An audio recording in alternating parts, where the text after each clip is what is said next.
Oh, my dear, dear little sister, Fan. How I loved her.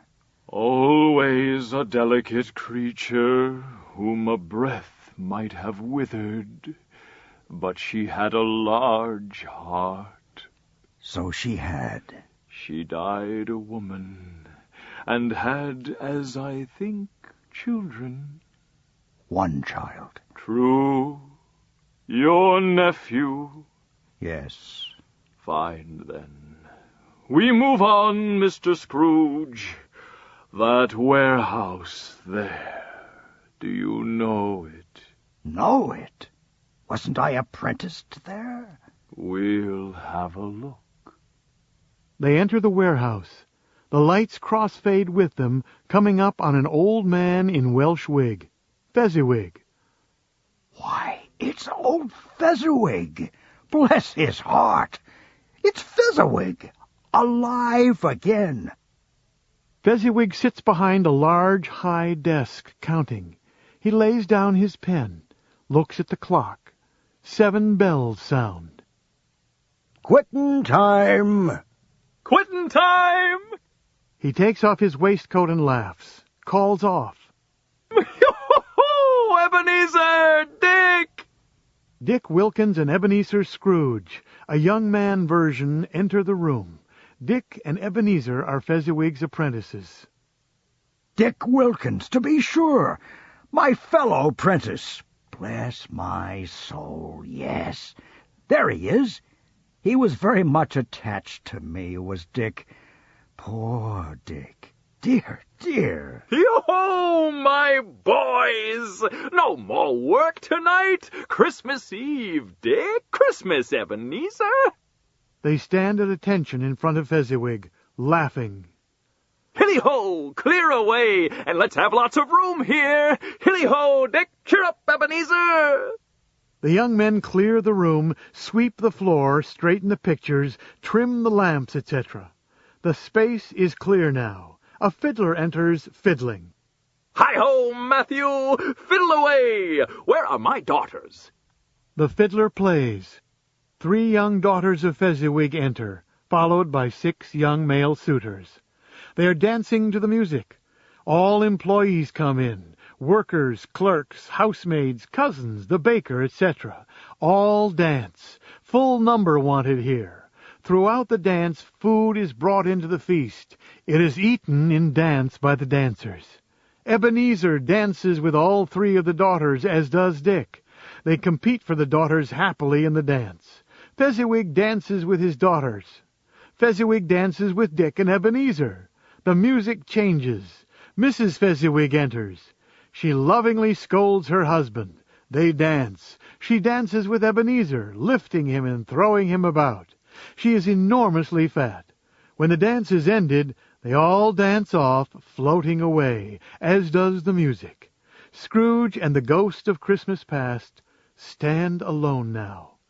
The music is gone. It was a small matter that Fezziwig made those silly folks so full of gratitude. Small.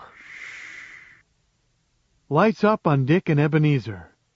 We are blessed, Ebenezer, truly, to have such a master as Mr. Fezziwig. He is the best, the very and absolute best. If ever I own a firm of my own, I shall treat my apprentices with the same dignity and the same grace. We have learned a wonderful lesson from the master, Dick. Ah, that's a fact, Ebenezer, that's a fact. Was it not a small matter, really? He spent but a few pounds of his mortal money on your small party. 3 or 4 pounds, perhaps. Is that so much that he deserves such praise as you and Dick so lavish now? It isn't that. It isn't that, Spirit. Fezziwig had the power to make us happy or unhappy, to make our service light or burdensome, a pleasure or a toil. The happiness he gave is quite as great as if it cost him a fortune. What is the matter? Nothing particular. Something, I think. No. I should like to be able to say a word or two to my clerk just now. That's all. Ebenezer enters the room and shuts down all the lamps. He stretches and yawns. The ghost of Christmas past turns to Scrooge. All of a sudden, My time grows short. Quick! in a flash of light, Ebenezer is gone, and in his place stands an older Scrooge. This one a man in the prime of his life. Beside him stands a young woman in a mourning dress. She is crying. She speaks to the man with hostility. It matters little. To you, very little. Another idol has displaced me. What idol has displaced you? A golden one. This is an even-handed dealing of the world.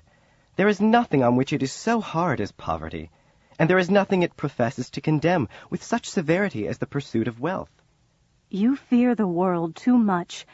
Have I not seen your nobler aspirations fall off one by one until the master passion, gain, engrosses you?